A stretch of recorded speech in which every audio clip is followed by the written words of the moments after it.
कानपुरात मातेश्वरींच्या मधुर ज्ञानवीणेच्या मधुर स्वर लहरी. ब्रह्माकुमारी आत्मइंद्राजी म्हणतात की या प्रसंगी कानपुरात एका विशाल सभेचे आयोजन करण्यात आले होते. ते दृश्य अगदी पाहण्यासारखे होते. वातावरण फारच शांत होते. व्यासपीठही मोठ्या चांगल्या तऱ्हेने सजविलेले व बरेच उंच होते. शहरातील बरेच बुद्धिजीवी लोक तेथे आले होते. सर्व मातेश्वरीची प्रतीक्षा करीत बसले होते आणि ज्या प्रवेशद्वारेतून मातेश्वरी सभेत येणार होत्या, त्याकडे त्यांचे डोळे लागले होते. शेवटी सर्वांच्या लाडक्या मातेश्वरी येताना दिसल्या. त्यांच्या चालण्यात एक आगळेपणा होता. मुखकमल तर सदैव फुललेले असावयाचे. त्यांचे व्यक्तिमत्वही भव्य होते. त्यांच्या आध्यात्मिक प्रभावही असा काही वेगळाच होता, की त्यामुळे मनाला शीतलता व आनंद मिळत असे. तसेच पवित्रता व ईश्वरी प्रेमासाठी प्रेरणा देत असे. त्यांना पाहताच सर्व लोक आपापल्या जागी उठून उभे राहिले आणि त्या आता काय सांगतील याबद्दल वातावरण एक कुतूहल निर्माण झाले. त्या पांढऱ्या शुभ्र आसनावर विराजमान झाल्या. सर्व लोक त्यांची मधुरवाणी पूर्णतः लक्ष देऊन ऐकण्यासाठी उत्सुक झाले.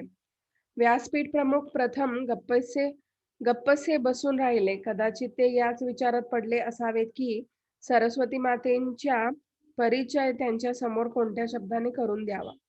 परंतु सरस्वती मातेच्या उपस्थितीमुळे त्यांचीही वाणीला प्रवाह अभूतपूर्वरित्या चालला.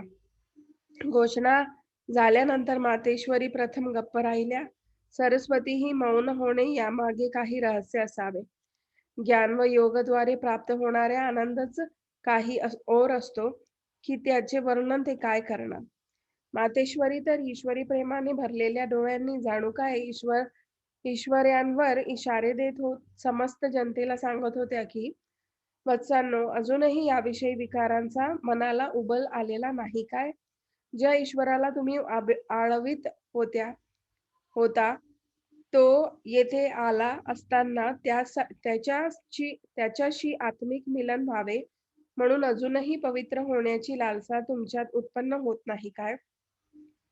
जीवनाचे हे थोडेसे दिवस कसे जातात याचा पत्ताही लागत नाही, तेव्हा ते आत्मिक सुखात रमून घालविण्याऐवजी विकारांच्या धुळीत मळकट करणे तुम्हाला योग्य वाटते काय? तोंडाऐवजी डोळ्याचे बोलावयास लागले. भ्रुकुटीत असणाऱ्या आत्म्याला डोळे अधिक जवळचे आहेत. तेव्हा मातेश्वरींचा आत्मा डोळ्यांनी सर्व वत्सांना आंतरराष्ट्रीय भाषेत सांगत होत्या. बस फार झाले आता ईश्वराच्या त्या प्रकाश नगरीत पावन वातावरणात जाण्याची आता तयारी करा. ही मूक भाषा ज्यांना कळेना त्यांच्यासाठी मातेश्वरींचे ओठ वीणेच्या ताऱ्याप्रमाणे ज्ञानगीत गाऊ लागले. त्या अद्भुत स्वर लहरीत आत्मा आनंदाने बेहोश झाला. ईश्वरी तर छेडली होती मातेश्वरींनी. सर्वच आत्मिक सुख अनुभवू लागले. जणू काय वाळवंटातील उन्हाळ्यात त्या तहानलेला वाटसरूला थंड पाणी पाजून एखाद्याने त्याचे प्राण वाचविले. अलौकिक मातेकडून ज्ञानाचे मधुर अंगाईगीत ऐकून आत्म्यांना 5000 वर्षानंतर खऱ्या प्रेमाचा अनुभव मिळाला.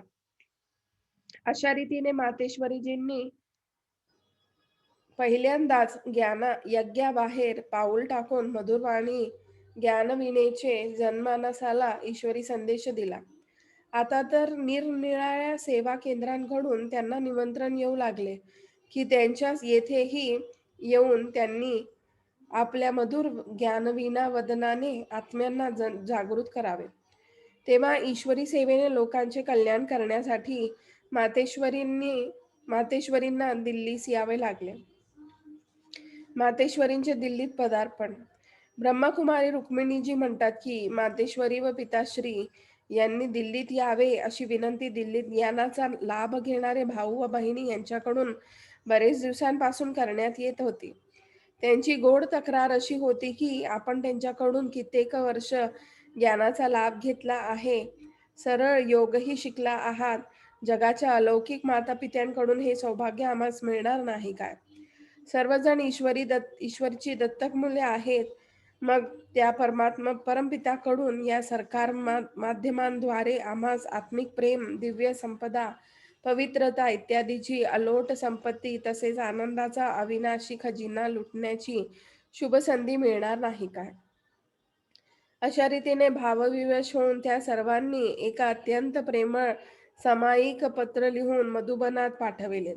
त्यात नम्रतेने विनवण्यात आले की जर माता-पिता उभयतांना येता येत नसेल तर पिताश्रींनी निदान मातेश्वरींना पाठवून त्यांची जन्मोजन्मीची ज्ञानपिपासा तृप्त करण्याची कृपा करावी.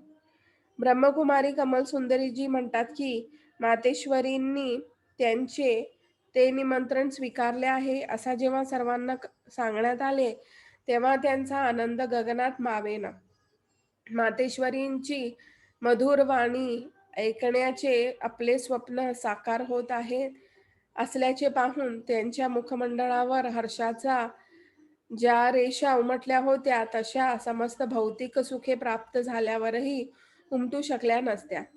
मातेश्वरींकडून सन्मुख ईश्वरी ज्ञान ऐकून आपल्या जन्मोजन्मीचा मनावरील मुख मळ धुतला जाईल याचा त्यांना आनंद होत होता आणि आपल्या आप्तमित्रांनाही मातेश्वरींच्या मनाला उजाळा देणा उजाळा देणाऱ्या प्रवचनांपासून लाभ व्हावा म्हणून प्रत्येक प्रयत्न करण्याचेही त्यांनी ठरविले. तेव्हा खूप तयारी व्हावयास लागली आणि दिवस मोजता मोजता उत्सुकताही शिगेस पोहोचून गेली. जेव्हा तो दिवस येऊन ठेपला तेव्हा दिल्ली स्टेशनवर त्यांचे स्वागत करण्यासाठी ब्रह्मवत्स तेथे मोठ्या संख्येने उपस्थित राहिले होते. सर्वजण श्वेत वस्त्रधारी आणि हर्षित मुख प्लॅटफॉर्मवरील इतर प्रवासी आणि त्यांना निरोप देण्यासाठी आलेले त्यांचे आप्तमित्र आश्चर्य करीत होते की आज आहे तरी काय, हे सर्वजण येथे का बरे जमा झाले आहेत. त्यांच्या तोंडावर प्रश्नचिन्ह उमटले दिसत होते. ब्रह्मकुमार त्यांना काही ईश्वरी साहित्य देऊन मातेश्वरींचा परिचय करून देत होते. सर्वांना आनंदित पाहून त्यांच्या तोंडावर आनंदाची चिन्हे दुग्गोच होत होती. तेही उत्सुकतेने तसेच उभे राहिले. साऱ्या वातावरणात एक अपूर्व खुशीची लहर पसरली होती आणि सर्वांचे डोळे गाडीच्या येण्याकडे लागले होते. ती पहा, गाडी जुगजुग करीत फलाटावर येत आहे. सर्वांचे डोळे मातेश्वरींना शोधित आहेत. मातेश्वरीही आपल्या डब्याच्या दारात मुलांना न्याहाळण्यासाठी स्मितहास्य करीत उभ्या आहेत. जेव्हा मातेश्वरींनी मुलांना भेटण्यासाठी दिल्लीच्या भूमीवर पदार्पण केले त्या सुखद क्षणाचे वर्णन कोणी करू शकेल काय? बस सर्वांचे मन उल्हासाने व आपलेपणाने भरून येऊन हेच म्हणत होते, ही आमची माता आहे, आमची माता आली आहे. अरे ही ज्ञानवीणा वदिनी सरस्वती माता आहे. ही तीच होय जिला चित्रकार हंसवाहिनी, विद्यावद, वरदायिनी इत्यादी रूपात चित्रित करतात. धन्य आहे ते आमचे डोळे आणि सफळ आहेत आमच्या जीवनाचे हे लक्ष की आम्हा दुरावलेल्या मुलांची मातेशी अलौकिक भेट झाली.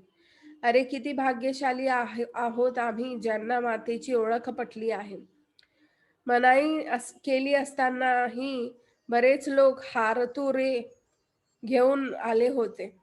त्यांनी जरूर हा विचार केला असेल की जन्मोजन्मी आम्हाला मातेची ओळख नव्हती तेव्हा आम्ही मातेच्या मूर्तीवर फुले वाहत आलेलो, पण तिच्या दर्शनाची तहान काही भागली नाही आणि आता डोळ्यांना अंजन देणारी माता जेव्हा येईल तेव्हा तिला काय फुलाची भेट आम्ही देऊ नये म्हणून पूर्वी सांगूनही ते थांबले नाही.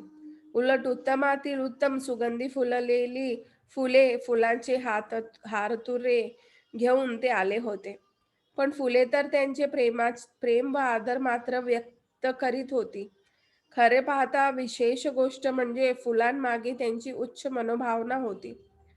मातेश्वरींना हार घालण्यास ते पुढे सरसावले, पण मातेश्वरींचा वरदहस्त त्यांना थांबण्याचा इशारा देण्यासाठी वर उठला. अरे हे काय? सर्वांना विचार पडला की मातेश्वरी आम्हास थांबवीत आहे काय? आमच्या हार्दिक भावनांचा पूर कोणी अडवू तर शकेल काय? पण सरस्वती मातेने पिताश्रींनी सांगितलेले सोनेरी महावाक्य ऐकविताना म्हटले, वत्सांनो, मला ही फुले नकोत. मला हवी आहे ती तुमची सारखी मानवी चैतन्य फुले. तुम्ही तर आता काट्यांची फुले बनलेले असाल. तुम्ही वत्सच माझ्यासाठी मनोवांछित पुष्पहार आहात. असे पुष्पहार गुंफण्यासाठीच मी पिताश्रींनी मला पाठविले आहे. सांगा, तुम्ही अशी फुले बनले आहात का? आपल्या स्वतःमध्ये दिव्य गुणांचा सुगंध भरला आहेत का?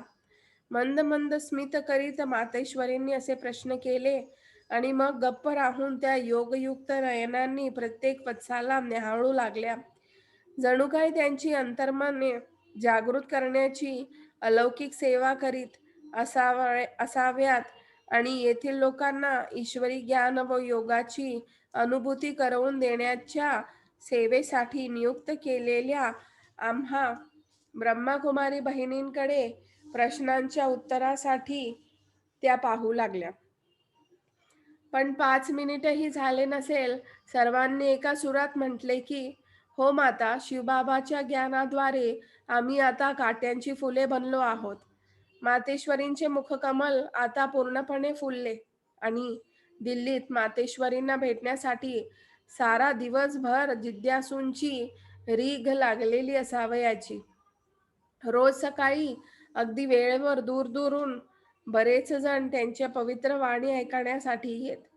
सारा दिवस त्या अविश्रांतपणे मानवाला आनंदित करणाऱ्या ईश्वरी ज्ञानाचा खजिना लुटावयास लावित. त्यांचे थोडेसे शब्द कित्येक प्रश्नांची उत्तरे देऊन जात. आम्ही मातेश्वरींना हे विचारू ते विचारू या इराद्याने लोक येत, पण जेव्हा सभेत येऊन ते त्यांची वाणी ऐकत किंवा त्यांच्या जवळ येऊन बसत, तेव्हा आपल्या मनाच्या सर्व गाठी सुटल्या आहेत आणि सर्व संशय फिटले आहेत असे त्यांच्या अनुभवास येई. ते त्या वातावरणात दिव्यतेचा एक अनुपम प्रभाव अनुभवित आणि मातेश्वरींशी त्यांचा हार्दिक स्नेह जुळे. त्यांना वाटे की खरे पाहता हीच त्यांची माता आहे.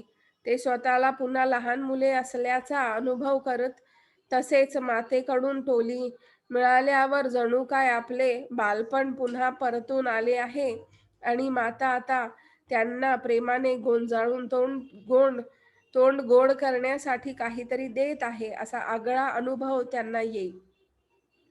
त्यामुळे भारावून जाऊन त्यांचे डोळे प्रेमाश्रूंनी भरून येत. मातेश्वरी ज्या ठिकाणी उतरल्या होत्या त्या ठिकाणी एक फार मोठे शामियाना उभारण्यात आला होता. त्यात रोज विशाल सभा भरत असे. प्रत्येक दिवशी मातेश्वरींच्या ज्ञानवीणेत नवेच स्वर असत. त्या म्हणत की, पहा, दूर देशाहून एक प्रवासी या परक्या देशात आलेला आहे. त्या प्रवाशाला डोळे नाही ओळखत, पण अंतःकरण जाणते. तो प्रवासी थोड्या दिवसांकरिता येथे आलेला आहे. अशा रीतीने उत्सुकता जागृत करून त्या समाजावीत की तो प्रवासी दुसरा कोणी नसून परमपिता परमेश्वर शिव परमात्मा आहे आणि तो ब्रह्मलोकातून या मायानगरीत आलेला आहे. त्याला आपण या चर्मचक्षूंनी काही पाहू शकत नाही, पण आपले मन सांगते की ज्या गोष्टी तो सांगतो, जे प्रेम तो देतो, लोक व परलोक यामधील जो भेद तो स्पष्ट करून त्यावरून सिद्ध होतं की तो त्रिकालदर्शी व त्रैलोक्यनाथ शिव परमात्मा आहे. नंतर त्या म्हणतात, पहा, परमात्म्याला लोक ज्ञानाचा, शांतीचा, प्रेमाचा सागर तर मानतात, परंतु ते हे जाणत नाही की तो सौदागरही आहे. त्याच्यासारखा सौदागर दुसरा कोणी नाही. तो भोळा भंडारी आहे, खूप भरभरून देतो. दुसरा असा कोणी देणे शक्य नाही. परंतु तो काही उगाचच देत नाही. तो पक्का व्यापारी आहे. भक्त आपल्या भोळेपणाने समजतात की तो दाता आहे, परंतु तो काही घेतोही हे मात्र ते जाणत नाही. जर तो घेतल्याशिवायच देत असता, तर सर्वांनाच त्याने दिले असते. पण असे ना तर नाही.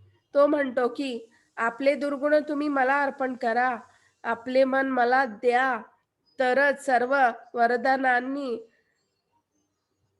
तुमची झोळी मी भरून टाकेल. अशा प्रकारे नव्या-नव्या तऱ्हेने त्या समजावून देत. त्या म्हणत, "पहा बरे, आता बराच काळ निघूनही गेला आहे. तो प्रवासी येथे थोडेसे दिवस तर असतो, त्यापैकी सुद्धा आता थोडेसे दिवस बाकी उरले आहे. या कलियुगी जगाला आग तर लागणारच आहे. शेवटी एक दिवस सर्व जळून खाक होणारच आहे. तेव्हा तुम्ही हे त्याच्या मनोविकार त्याच्या का स्वाधीन करीत नाही? तसे कराल तरच तो तुम्हाला आपले ईश्वरी खजिन्याने तृप्त करेल. अरे, अशा सौदागराशी तुम्ही सौदा करणार नाही काय?